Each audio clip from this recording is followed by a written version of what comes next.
morning, Princeton, and welcome to Talk to Me. I'm Esther Mills. Our guest today has achieved great success in many categories. A native to New Jersey, a Princeton University graduate, and the founding editor of the magazine Business Today. He serves on the board for the Foundation for the Defense of Democracy, as well as other foundations for social improvement. He's also on the board of the overseers at the Memorial Sloan Kettering Cancer Center. He's authored the book, A New Birth of Freedom and Flat Tax Revolution.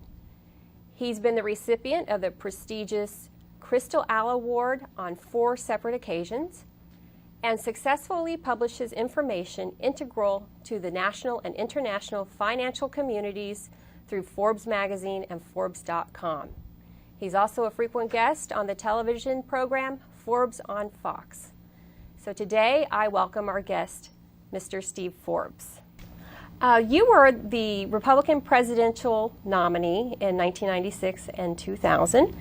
And as a native of New Jersey, I'm sure that you have observed that within the last decade or so, that the demographics of the Democrats versus the Republicans has changed quite a bit.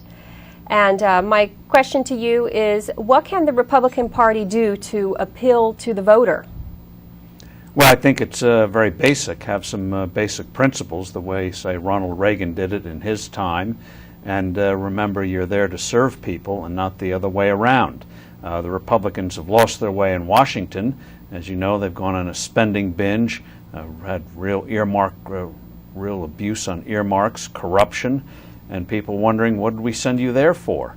Their behavior, Republicans, we expect Democrats to spend, but not Republicans. And the behavior in Washington, of course, has been compared to drunken sailors, which is an insult to drunken sailors. The sailors are spending their own money, not taxpayers' money.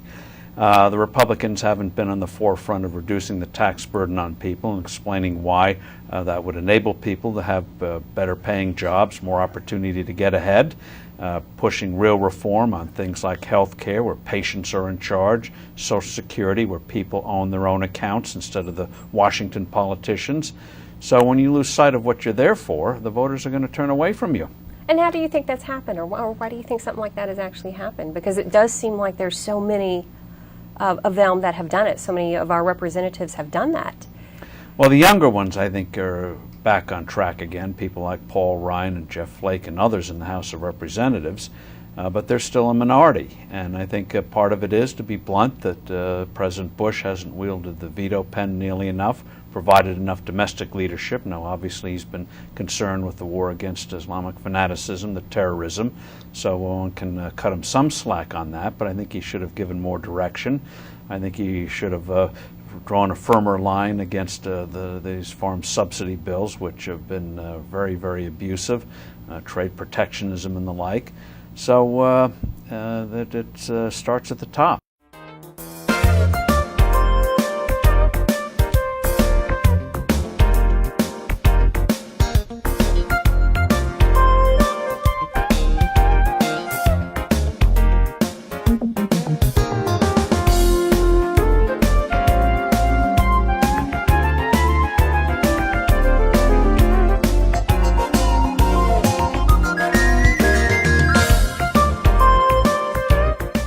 Order a DVD or video of this program. Call 1-800-876-2447 or visit our website at www.chiptaylor.com.